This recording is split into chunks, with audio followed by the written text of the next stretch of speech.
the worst thing that you could do. Next word is hybrid serve. Wrong. Like one of your feet.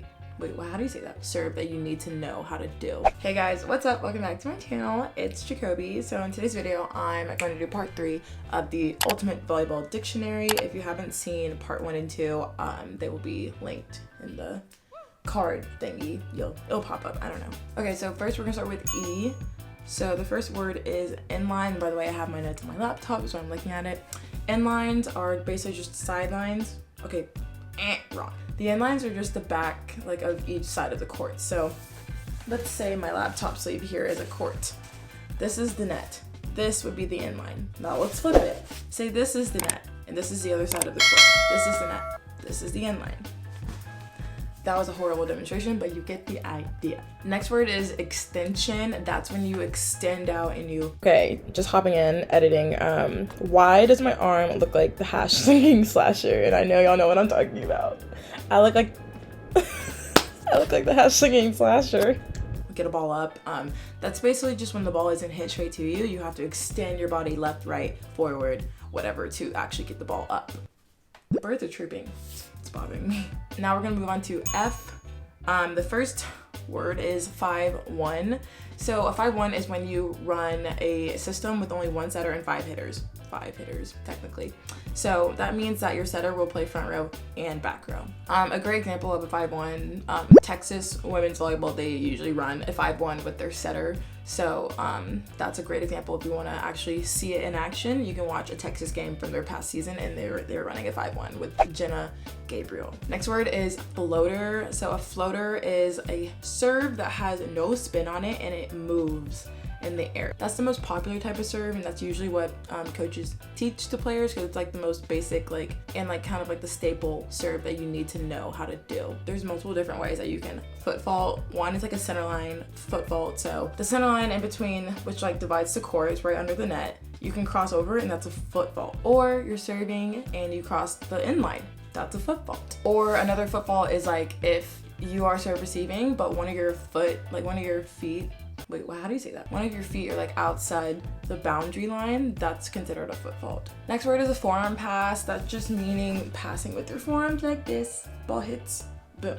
You can dig forearm pass. You can free ball with your forearms. Next word is 4 hits. So that's a violation when you have 4 touches on the ball. So when you receive the ball, you only have 3 touches to get it over or score. So a pass, set, hit. But say you pass, set, hit. That's illegal. You can only get 3 touches, not 4. Next word is a free ball. So a free ball is when you basically give a free ball to the other side. And why people call it a free ball is because it's like the worst thing that you could do. Like, you don't want a free ball over, because that's gonna make the other team, like, it's gonna give them the advantage to score because it's a free ball. So a free ball is just when you either pass it over with your forearms or you just set it over, and it's a super easy ball that's easily diggable, is not going to score very often, if at all, and the other team's gonna have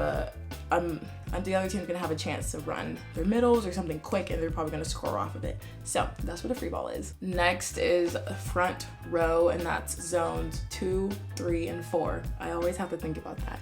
And that's where your left side or your outside hitter is going to be, your middle blocker or your middle hitter, or your right side hitter, or your setter could also be front row and right front. Okay, next is G. First word is good ball. So basically, that's like a phrase that people say, like, oh, good ball. Like, if you make a really good pass, or that's usually when people say that, like, or it's a good dig, they're like, good ball, or like maybe it's a really good set. I don't know. I say that a lot. I don't know why, but it's just, I don't know, it flows. Next word is game plan. That's usually just set up by the coach, the coaching staff, the assistants, whoever. The game plan to attack the other team, whether you want to run a 5-1 or a 6-2, or who needs to be where in the rotation to have the best opportunity to score. Basically, that's just how you figure out how you're going to get the W. H. So first word is hit. That means you're just hitting overhand. That's the only time you can hit the ball. Yeah. Overhand, you roll shot it, tip. That's technically a hit. Oh my gosh, do I hear my finger just crack? That's so scary. Next word is hitter, which is also can be called like a spiker or attacker. It's just someone who's front row who hits the ball. Next word is hitting percentage. So volleyball is really like stats based. So you can really tell how well a hitter is doing by looking at their hitting percentage. So that just means like, I'm pretty sure it's, there's math behind it and I do not remember. I want to say it's like, you track their kills, their attempts, and their errors, and somehow you get a percentage from those 3 factors. Don't ask me how to do it because I can only do it when I'm actively like writing it down. Like if I'm actively watching a game, I can stat it, but right now, can't do it. Volleyball Statistics 101 with Jacoby. My notes say it's total kills minus total attack errors divided by total attempts. Yeah. Next word is hybrid serve. This is basically like a mix of a floater serve and a topspin serve.